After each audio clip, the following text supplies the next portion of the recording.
पहले बात करते हैं कबीर पे। कबीर पे जितनी बात की जाए उतनी कम है। कबीर और तुलसीदास का जो समय काल था इक्वल ही था, लेकिन कबीर को खोज के पढ़ना पड़ता है और तुलसीदास ऐसे ही पढ़े जाते हैं। मैं मिस्टर एस की को दावत देता हूँ।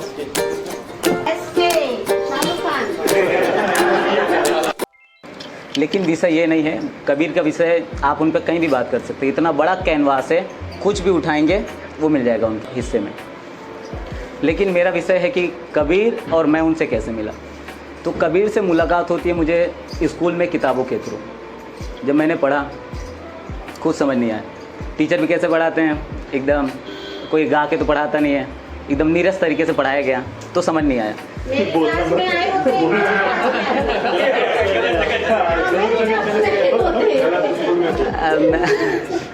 मेरी स्कूल में ऐसा नहीं हो पाया, दोबारा अगले जन्म में।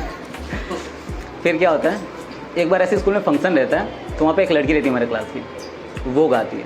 टीचर से समझ में नहीं आया।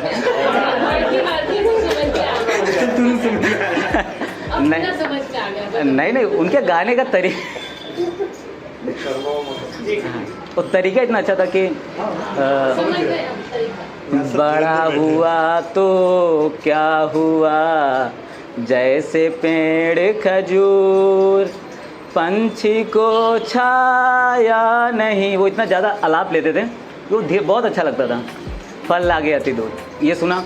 उसके बाद जितना भी उन्होंने अपने गज़ल में जो भी सुनाया, मतलब वो दोहे के हिस्ट्री में, वो सब समझ आता गया, उसके मर्म समझ आने लगे। फिर ये पहली मुलाकात थी जब मैंने कबीर के दोहों को एकदम गहराई से समझा था। उसके बाद में कबीर का जो दोहा था, बड़ा हुआ तो क्या हुआ जैसे पेड़ खजूर, ये मैंने यूज करना चालू किया। जो अपने बड़े लोग होते हैं ना, जो समाज में रहते हैं लेकिन सामाजिक बातें नहीं होती, तो जब वो समाज वाली बातें करते थे तो उनको समझाने के लिए करता था कि बड़ा हुआ तो क्या हुआ जैसे पेड़ खजूर, पंछी को छाया नहीं, फल लग गया थी दूर। तो वो एक सिस्टम वहाँ से आया। फिर दूसरा, जब कबीर को और बड़े होते गए, कक्षा 7-8 में आए, तो वहाँ पे और कविताएं में और कबीर आने लगे। तो वहाँ पर जो कबीर के दोहे मिले वो पवित्रता के दोहे थे, जो हृदय को पवित्र कर रहे थे। दूसरा, वो तार्किक क्षमता को भी मेरे विकास दे रहे थे लगातार। जैसे कि उनका बहुत सारा है, सांच बराबर तप नहीं, झूठ बराबर पाप, जाके हृदय सांचे ताके हृदय आप। इसने इतना पवित्र किया कि जो पहली 2 लाइनें ना वो बढ़िया था। दूसरी लाइन में था कि भगवान उसके हृदय में है जिसका हृदय जो है पवित्र है। लेकिन दूसरे ही लाइन में उन्होंने फिर एक दोहा मिलता है जिसमें लिखा रहता है, पाथर पूजे हरि मिले तो मैं पूजूं पहाड़। तो फिर उन्होंने भगवान पे भी तर्क करना चालू किया, मतलब ये तो ठीक है।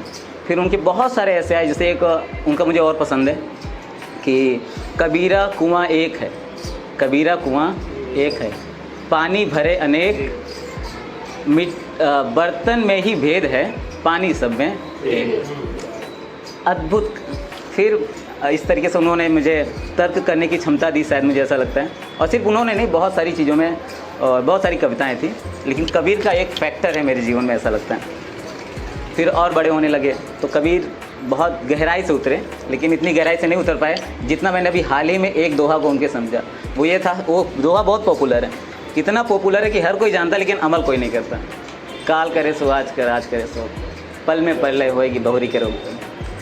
वो अभी कुछ ही दिन मुझे रियलाइज हुआ कि कितनी बड़ा दोहा है ये, इतने मर्म के साथ। फिर क्या होता है, कबीर अपने आप में बहुत बड़े हैं, लेकिन आज का दुर्भाग्य ये है कि जिस चीज़ से वो लड़ रहे थे अपने ज़माने में, आज के लोग वही ज़माना फिर से ला रहे हैं। आज उनके ही नाम पे पंथ बन रहे हैं, उन्हें ही भगवान बना के पूजा जा रहा है। तो जिस चीज़ के खिलाफ थे वो, उसी के खिलाफ उनके अनुयायी लोग ये सिस्टम ला रहे हैं। और इसमें एक और था कि अगर कबीर को समझना है तो हमें पहले उनके परिवेश को समझना पड़ेगा, और उनके परिवेश को समझना बहुत आसान है अगर हम उनके दोहों को समझ जाएं। और जब आप दोहे समझ जाएंगे उनके, तो आपको रियलाइज होगा कि जो परिवेश पहले था वही परिवेश आज भी है। आज भी आडंबर चरम पर है, आज भी अंधविश्वास एग्जिस्ट करता है, और आज भी हिंदू मुस्लिम की नफरतें जो हैं कायम हैं। वो पहले से लड़ रहे हैं, आज तक नहीं ख़त्म हो पाई। तो कबीर का एक और दोहा है जिसको मैंने कुछ चेंज किया है। वो दोहा इस प्रकार था कि कबीरा खड़ा बाजार में मांगे सबकी खैर, ना खाओ से दोस्ती ना खाओ से बैर। तो मैंने इसे पॉलिटिकली थोड़ा सा रूप देने की कोशिश किया है कि कबीरा खड़ा चुनाव में, कबीरा खड़ा मांगे सबसे वोट, किसी को दे के नोट तो भैया किसी को दे के चोट।